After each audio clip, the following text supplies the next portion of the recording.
positiva.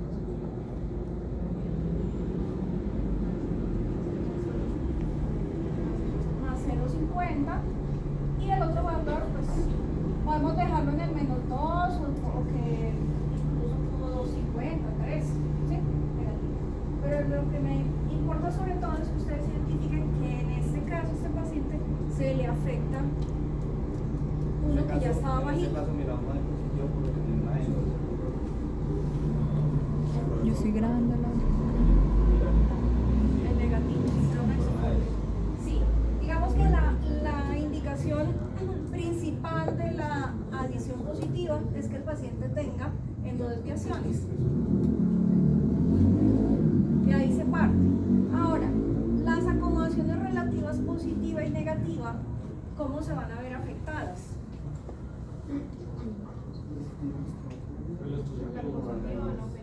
La relativa positiva va a aumentar, ¿sí? Y la negativa se va a afectar en una dioptría.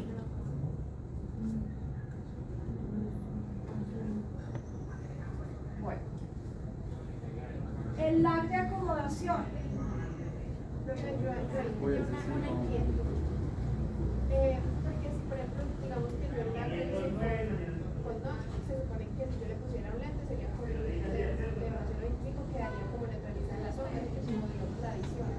Pero entonces, al yo, o sea, ponerle ese más uno, entonces no sé si pasaría la sombra a cambiar a ser un lead, pero no porque hiperacomode realmente, sino porque pues se pasó, o sea, realmente se le puso más positivo que necesitaba, pero que necesitaba como para neutralizar. Sí, la tendencia va a ser a lead, o sea, porque ya tenemos un lag medio bajito, ¿sí? Y si yo le estoy colocando positivo al paciente, pues ya sabemos que su capacidad como de relajar está algo afectada, entonces aquí posiblemente se nos pase al lead, que no es exactamente de una dioptría, ¿sí? No es exactamente una... Digamos que ese incluso ustedes lo vieron en la tablita que yo les presenté, simplemente dice disminuye el positivo, pero no nos da un valor exacto porque es que eso depende de la respuesta que haga el paciente en el momento de realizar la prueba. No es tan matemático como la facilidad, como la amplitud, ¿sí? Bueno, entonces lo que vamos a identificar es que el lag posiblemente se nos va para lead, ¿sí? Que va a disminuir ese positivo.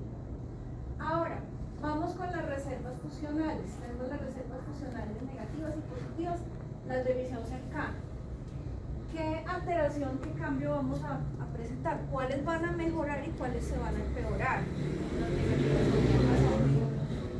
Las negativas aumentan, exactamente. Como yo relajo acomodación, pues el paciente le va a quedar más fácil diverger, ¿sí? Mientras que las de convergencia, pues lo contrario, le va a ser más difícil. Ahí sí podemos como aplicar la cuestión matemática. En las de divergencia, ¿cuánto aumentarán? Hasta 19, pues 9 yo me daría también. Sería 19 sobre menos 17. Listo. Y las reservas funcionales positivas se van a disminuir a 11 y 9.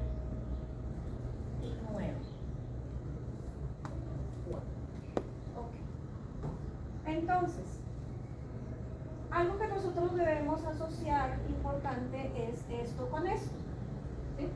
Recuerden que la reserva es la que nos va a ayudar a que una foria se mantenga compensada. ¿Y que esa reserva debe ser cuánto? En función de la foria, por lo menos el doble. Entonces nuestro paciente inicialmente no tenía suficiente, ¿sí? Porque era una endoforia de 15 y su reserva apenas llegaba hasta menos 10.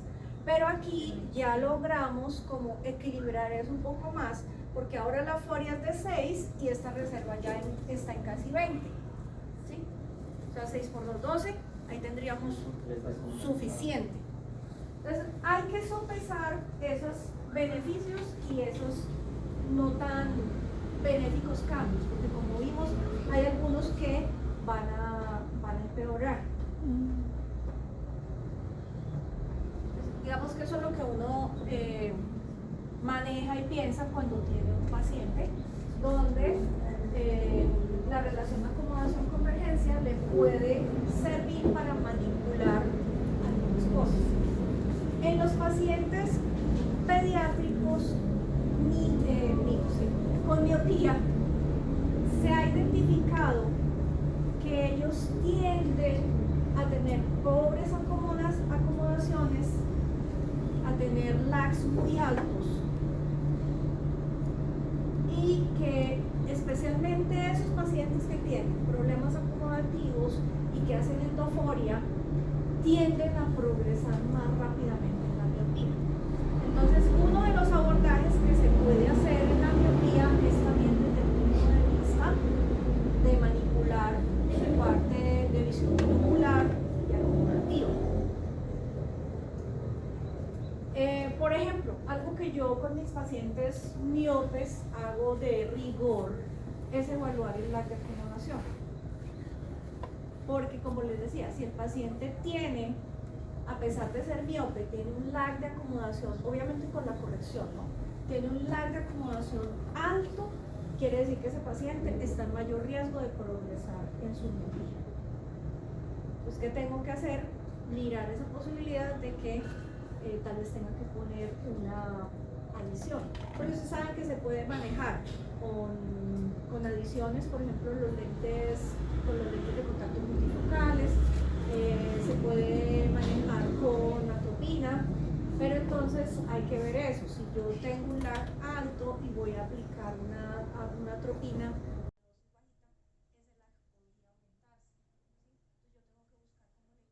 paciente es el paciente que de pronto más posiblemente vaya a necesitar una adición para ver de cerca. Bueno, ¿preguntas acerca de este?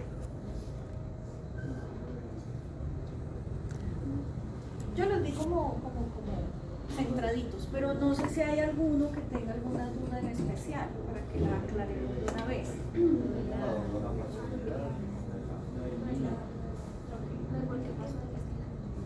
En estos días por ahí algunos estudiantes, pues algunos de ustedes por sus casos clínicos y otros de otras prácticas me han estado preguntando acerca de la relación ACA. Yo creo que es como importante que aclaremos algunas cositas, porque a veces, por ejemplo, no están haciendo como el cálculo de la manera adecuada, no saben de pronto cómo aplicarlo. Espero que con este ejercicio pues quede un poco más clara la aplicación. Nosotros sabemos que tenemos dos métodos principales del cálculo de la relación ACA, que son el de la heteroforia y el gradiente.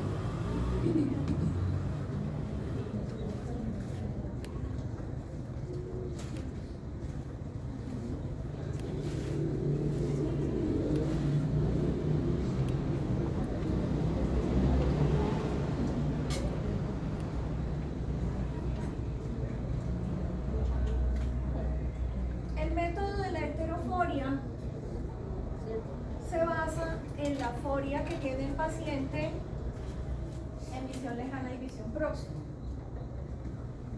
Ejemplo, el paciente tiene con su corrección al cover en visión lejana, tiene una endo de 4 y en visión próxima tiene una endo de 20, o puede ser endotrópico. Otro aspecto que debemos tener ahí en cuenta es la distancia pupilar del paciente. Digamos que mi paciente tiene un ADP de 57 milímetros.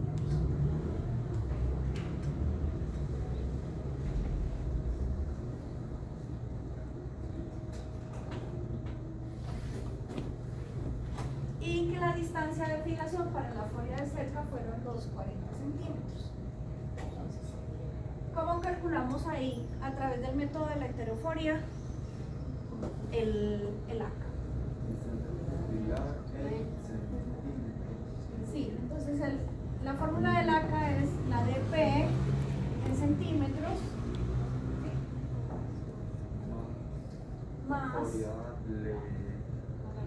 La foria de cerca menos la foria de visión lejana sobre la distancia de trabajo en dioptrías.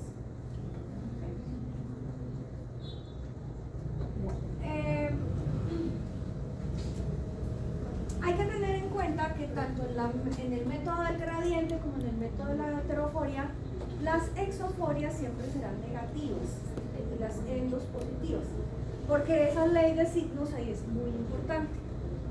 ¿Sí? Bueno. ¿Qué puede uno antes de hacer el cálculo analizando acá? Si yo tengo un cambio drástico entre visión lejana y visión cercana, seguramente la ACA no va a dar normal.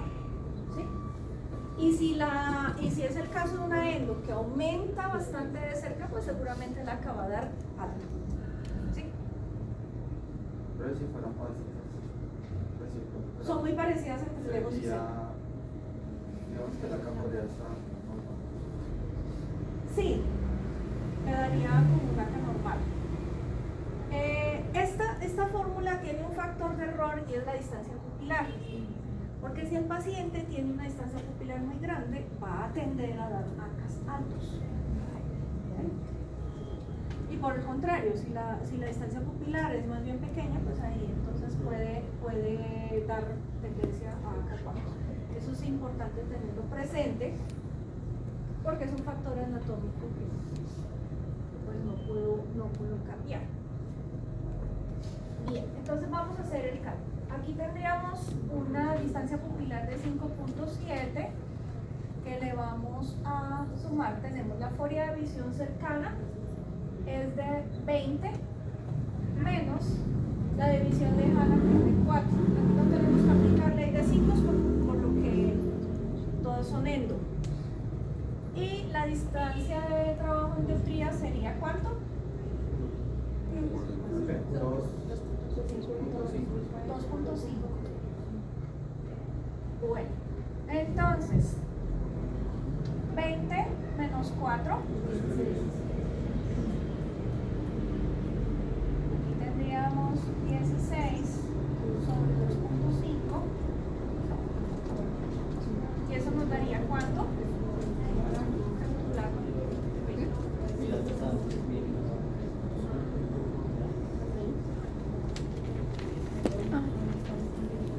¿Cuánto da?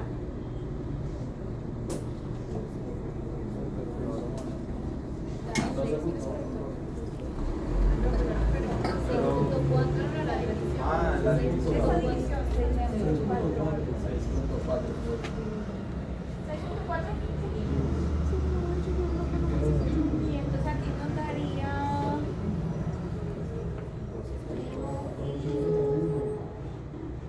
entonces nos daría un ACA bastante alto.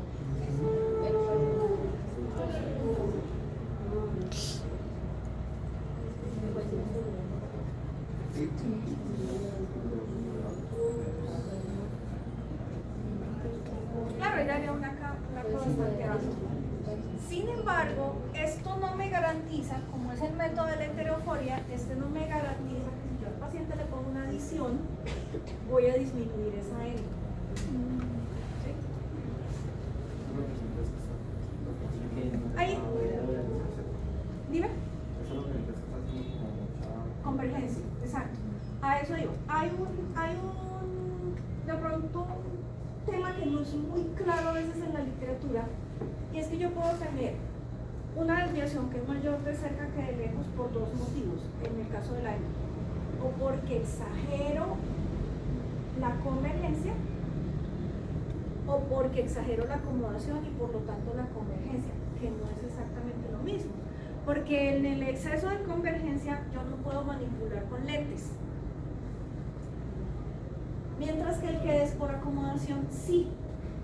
Entonces el que es exceso de convergencia verdadero es quirúrgico, y el que es por acomodación es refractivo, de manejo refractivo. Entonces, por eso es que yo sugiero mucho que evaluemos más el ACA gradiente que el ACA heteroforia. pacientes en general. Se supone que la heteroforia es un dato que es como más útil, como les digo, para los pacientes que son quirúrgicos. Bueno, ¿hay preguntas hasta ahí?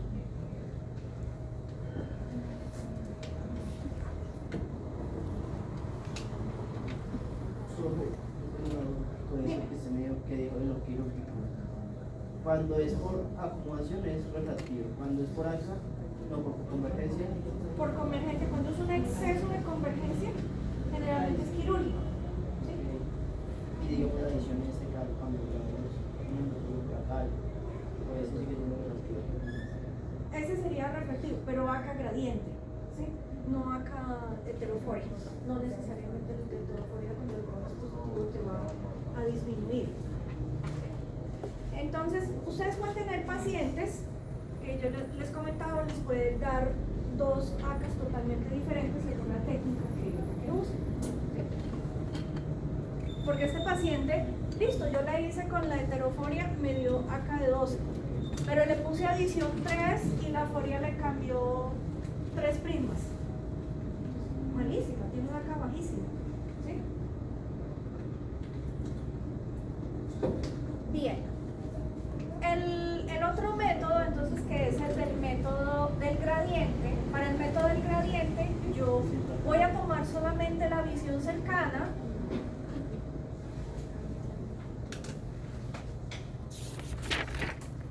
y voy a comparar la desviación habitual con la que se induce, la que se produce cuando yo pongo una adición. Por ejemplo, supongamos que a este paciente le colocamos adición 2 y que su endoforia cambió a, pongámosle 7. ¿Cómo es la fórmula? La del ACA gradiente es la foria inducida menos la foria habitual sobre las dioptrías que yo coloqué.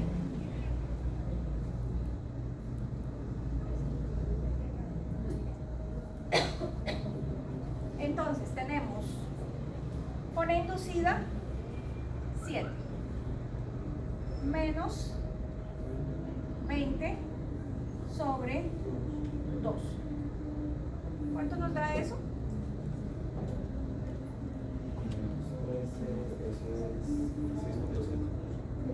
13 sobre 2. Aquí no importa el signo final, o sea, yo no digo que el ACA negativo o es positivo, es un valor absoluto. ¿Sí? Entonces, vean que aquí nos dio un ACA normal, aunque no se nos haya quitado del todo la desviación. ¿Sí? O sea, el ACA normal no quiere decir que porque el paciente tiene ACA normal, a veces uno piensa que entonces si tiene ACA normal no puede tener estrabismo. O que si tiene ACA normal, entonces el estrabismo se quita completamente con la corrección. No, tampoco. O sea, profe, que en este caso, con los métodos no me va a afectar mucho la disonancia. Con un más 2. Pues porque por lo que la caca como normal, entonces digamos que no le va a afectar mucho la... Sí, disminuye la desviación, pero para este caso específico no me la alcanza a quitar completamente. ¿Sí? Entonces, ¿cómo lo podríamos manejar? Sí, podríamos ponerle más positivo. Todavía podemos ponerle una dioptría más. De lo que generalmente no se puede uno pasar es de 3. Porque de 3 ya al paciente le toca pegarse demasiado para ver de cerca. Entonces, aquí, esta fórmula, yo creo que pues, mientras uno se acostumbra y que entonces que tiene que poner la positiva, negativa, no sé qué, pero si ustedes hacen un análisis rápido, es ¿cuánto cambió de aquí a acá? Cambió 13 y le puso 2 dioptrías. por dioptría. 6 por 2, 12. Entonces uno ya sabe que más o menos el AK es normal. ¿Sí? O sea, uno puede hacer un calculito así, abuelo de pájaro, tomarlo, cuánto me cambió y cuántas dioptrías le puse. Es eso, es lo mismo que se está haciendo en esta forma. Es el mismo proceso.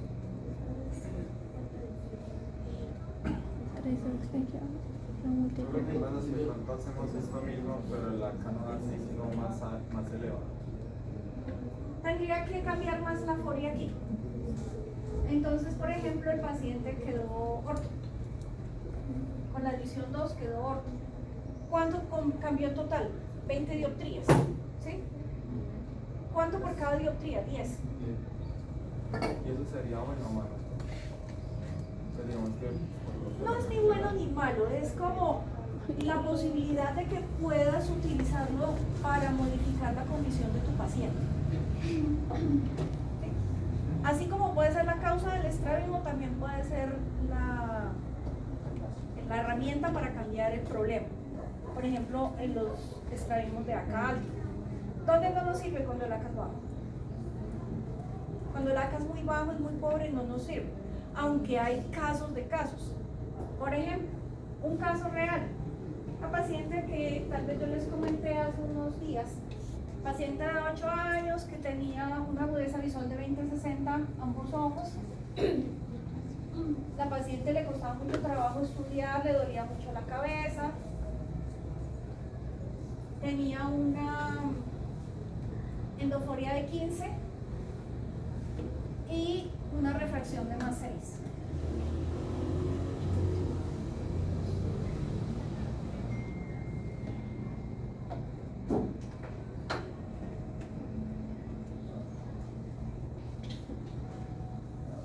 No, ya les...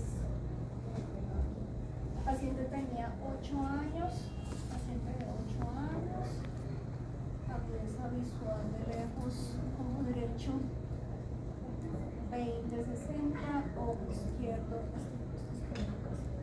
60.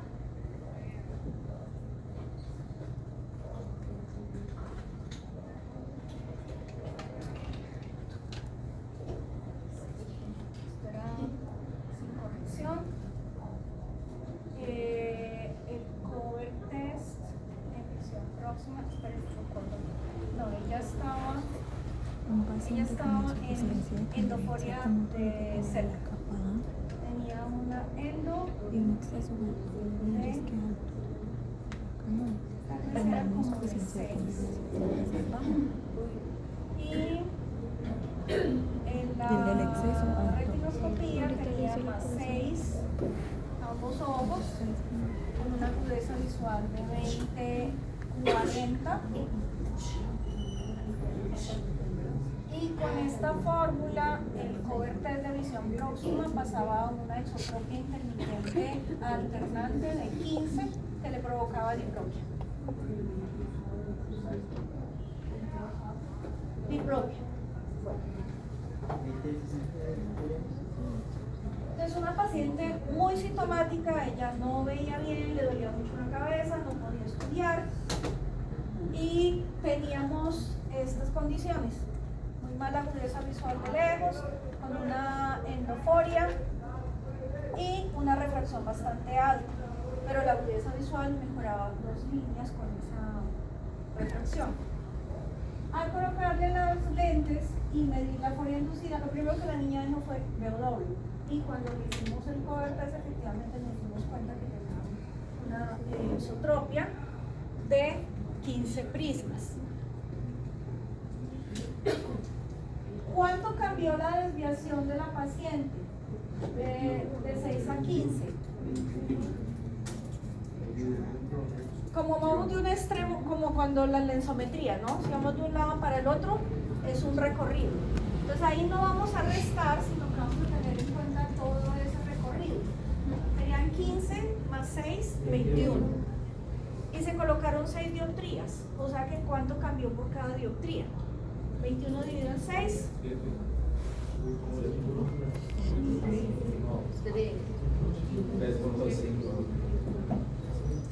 3.5. Le ha quedado una acá.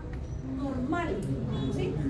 O sea, ella tuvo un cambio drástico, pero es que la fórmula es bastante alta, ¿sí? No alcanza a ser acá alto, está como más o menos tirando a lo bajito. ¿Qué se hizo con esa paciente? Yo dije, no, la niña necesita la fórmula y se la voy a dar full. Entonces definitivamente se le mandó la corrección total, se le advirtió a los papás y a la niña que efectivamente ella iba a tener visión doble, que iba a tener algunas molestias mientras se adaptaba, pero que además nosotros la íbamos a apoyar con terapia. Final del caso, la paciente quedó,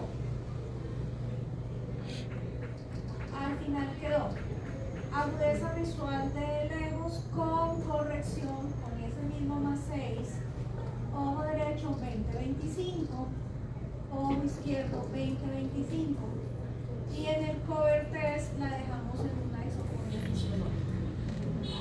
¿Sí? Trabajando lento, acomodación, agudeza visual, TPC, reservas, todo eso, normalizándole todo eso. Entonces, no siempre hay que temerle a esas correcciones, ¿sí? Algunos pacientes se pueden descompensar, pero ¿qué es prioridad en un niño? Desarrollar la agudeza visual, desarrollar la visión binocular. Entonces me voy a apoyar con terapia para poder lograr eso. Profe, en este caso las dioptrías no le cambian, pues ya cuando queda la parte final van a quedar unas dioptrías con la misma disminuye Ya había finalizado su proceso de metropización. ¿Sí? O sea, ese efecto refractivo, sí. Que uno puede, algunas personas lo hacen, que con el tiempo les va como reduciendo gradualmente la fórmula, pero importantísimo. ¿Cuándo empiezas tú a reducir la fórmula? Cuando el paciente tiene la agudeza visual normal esperada, cuando el paciente no está desviado. Pero realmente lo que yo he encontrado con eso es que la mayoría de los pacientes no tienen confort. Sí, ve bien, puede que no desvíe, pero no se sienten bien. Se sienten más descansados cuando usan su fórmula total. Profe, lo que pasa es que yo aquí comentándole a mi compañero que hasta qué punto es bueno, digamos, que de una endo se pasó allá a EXO. O sea, y que pues usted lo dejó así, pero por lo menos para mí, pues ahí me daría miedo. Sí, que de una endo me pase a EXO. Por eso la Sí, diplopia. claro, obviamente tú le estás cambiando totalmente el patrón al paciente, a lo que estaba, digamos, entre comillas, acomodado o estaba acostumbrado. ¿Sí? Pero era una paciente que no podía estudiar. O sea, o sea, es mejor la agudeza visual. Se utiliza más la agudeza visual que Yo la apunto corrección. primero y es que generalmente el manejo es así con los estrabismos. Tú primero apuntas al desarrollo monocular, al desarrollo de la agudeza visual. Obviamente, entre más rápido puedas lo de la visión binocular, mejor. Pero tienes que partir de que cada ojo esté con una demanda, digamos, dentro de lo normal, dentro de lo esperado. Sí, yo había podido parcializar, mandémosle más 4 y entonces la paciente se va así y a veces no regresa, no vuelve y la paciente se quedó a medias.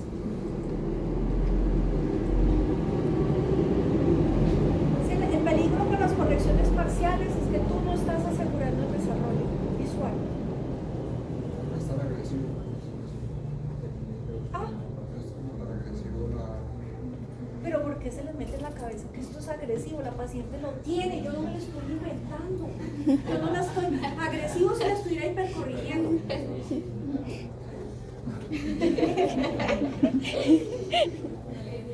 y además vos puedes desarrollar miopías. ¿Cuánto tienes tú de fórmula? Neutro con menos 225 y neutro con menos 50. ¿Y qué pasa si te pones neutro con menos 1?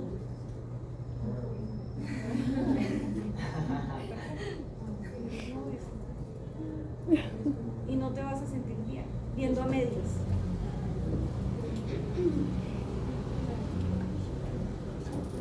¿Cuánto se demora el proceso para que ella deje de ver doble? ¿Cómo se Realmente con ella fue supremamente rápido, fue muy rápido. Yo no recuerdo exactamente, pero yo creo que no pasaron ni 3 sesiones. Porque apenas empezamos a trabajarle a ella acomodación, convergencia y eso, y yo ya.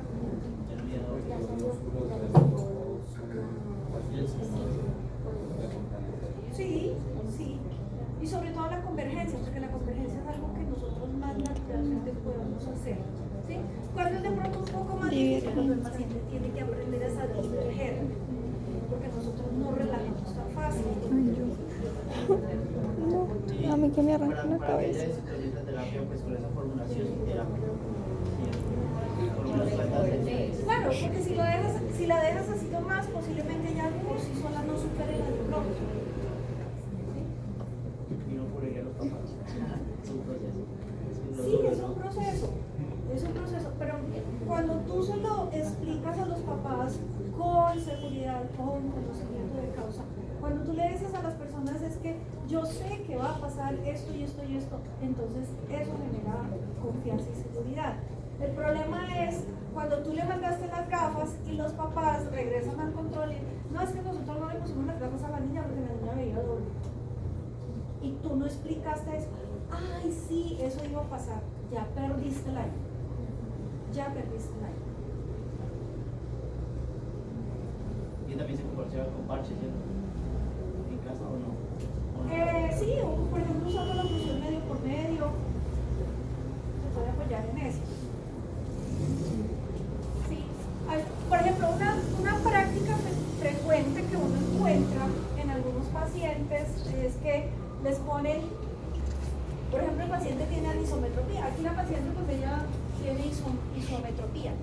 Pero digamos que el paciente tiene anisometropía y no sé por qué y cómo deciden, es que el ojo derecho tiene +4 y el izquierdo tiene +2.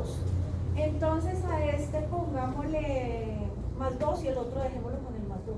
Usted dejó 2 dioptrías en desventaja al ojo hipermétrico. ¿Qué va a hacer ese ojo? Nada. No tiene cómo pelear. ¿Sí? O hacia el otro ojo le haya bajado una dioptría. Entonces hay que pensar en esas consecuencias de cuando yo decido parcializar.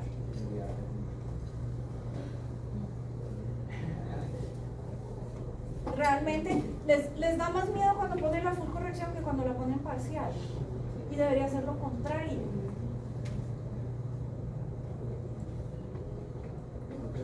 ¿Hasta cuánto es una Se considera isometropía de la dioptría de diferencia en adelante. Isometropía. Si yo encuentro un niño, digamos, con un -3 y con un +250, en uno +250 y -3, ¿cómo lo haría en este caso? Pues ahí obviamente el manejo ideal sería el lentes de contacto. ¿Sí? ¿Sí? Y el prioritario es el hipermétrico, porque ese es el que se amplifica. ¿Y cómo hacemos que haya la rivalidad? Digamos, siempre con corrección los dos también. Sí. Así vea doble, igual acompañamiento de terapia. Y el ojo miope hay que ver por qué le está volviendo miope, porque ahora realmente se está creando una mayor conciencia con respecto a la miopía, porque la miopía ya dejó de ser como el defecto refractivo más, ahora ya tiene una connotación más patológica, ¿sí? Porque se está volviendo miope. ¿Qué está pasando? Hay anomalías de retina, hay anomalías del nervio óptico, hay síndromes, hay estrabismo, hay... No, es que de verdad hay muchas cosas relacionadas. Pues desde siempre, una persona así siempre sospechamos examen de retina, examen de complementarios. Sobre todo si son pediátricos.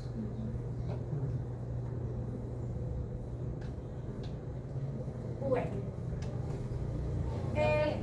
Sí, dime. Tranquila. En el método de gradiente, si el paciente tiene por ejemplo claustrofobia, ¿podríamos utilizar lente negativo Sí. en el momento de inducir la prueba? Sí. ¿Qué es este ejercicio? No, ese no. Este es el que hicimos la vez pasada.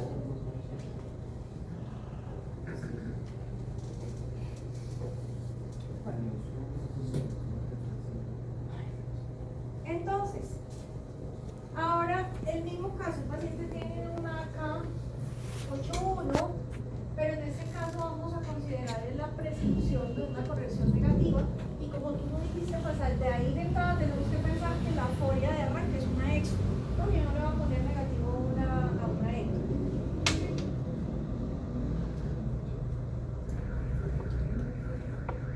Bueno, entonces igualmente miremos acá qué pasa con cada una de las funciones. Entonces la foria de cerca, aquí vamos a tener en cuenta que si yo hago una hipercorrección negativa me va a afectar tanto lejos como cerca. En el libro de acá de Chaiman solamente se refirieron a lo de cerca, pero nos va a afectar visión lejana también. ¿Sí? Porque las hipercorrecciones negativas pues van en todo el lente. Ojo, no, esto siempre lo hacemos bilateral y en la misma cantidad. Entonces, la foria de cerca tiene que ser una exo, pues que va a disminuir, en este caso, 8 dioptrías prismáticas. ¿Cierto? Bien. Acomodación relativa negativa. ¿Cómo se verá afectada con una hipercorrección negativa?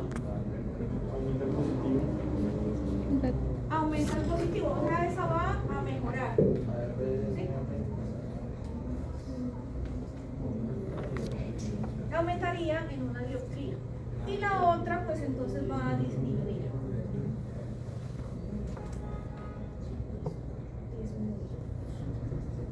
Las reservas. ¿Cuál se va a beneficiar y cuál se va a disminuir?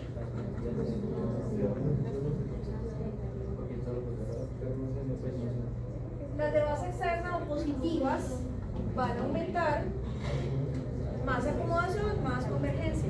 ¿Cuánto van a aumentar? Pues 8 dioptrías. Y las de divergencia, por el contrario, van a disminuir. El lag de acomodación. Se va a aumentar el lag. ¿Sí? Vamos a tener un lag mayor, pues que no podemos decir exactamente de cuánto, pero ahí está, aumenta en el positivo que voy a necesitar para neutralizar. La amplitud de acomodación disminuye, ¿sí? Se va a disminuir una dioptría. La vez pasada habíamos hecho la experiencia con los lentecitos que ustedes cargan para el tapizaje y traté como de mostrarles cómo nos afecta el lente.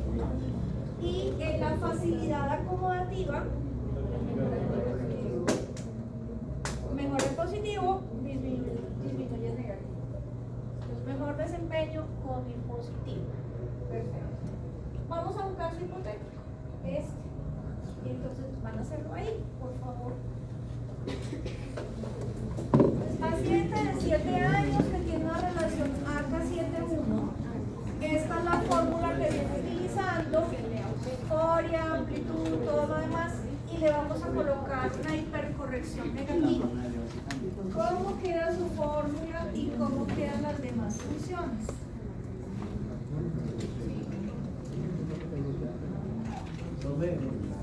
Mientras ahí yo tengo una duda gigante. Estoy confundido con lo del lag. ¿Por qué aumenta positivos y negativos y por qué pasa al cuando es una isometría? ¿Cómo funciona eso? Piénsalo desde el punto de vista que cuando tú pones más lente negativo estás hipermetropizando el paciente. ¿Sí? O sea que él hipotéticamente para mantener el mismo lag tendría que hacer más acomodación. Entonces te terminan pidiendo más positivo. No. Pues yo lo veo así, por ejemplo, cuando uno tiene al paciente con el más 2, se supone que ahí está el metropecia. Digamos que el más 2 está metropecia. Si yo le coloco un más 1, ¿qué pasa? Las sombras dan en contra. Si yo le coloco menos 1, las sombras se ven en contra. Entonces, por ejemplo, si yo tengo un lag ahí de 0.25 más 0.25 y le coloco un más 1, se va a mitizar, se va a ver en contra. Pues así las analogías son lo entiendo. Pues si yo le coloco ahí un menos 1, pues las sombras se van a ver contra. Lo que pasa es que, como les digo, no les puedo dar un valor Exacto, porque eso depende de la respuesta afirmativa que el paciente. Pero ¿cómo a veces uno descubre que un paciente está, por ejemplo, hipercorregido? Un miólogo que está hipercorregido, porque le da más alto, o que un hipercorregido está hipocorregido, porque le da más alto. ¿Sí? Es que lo que empieza en los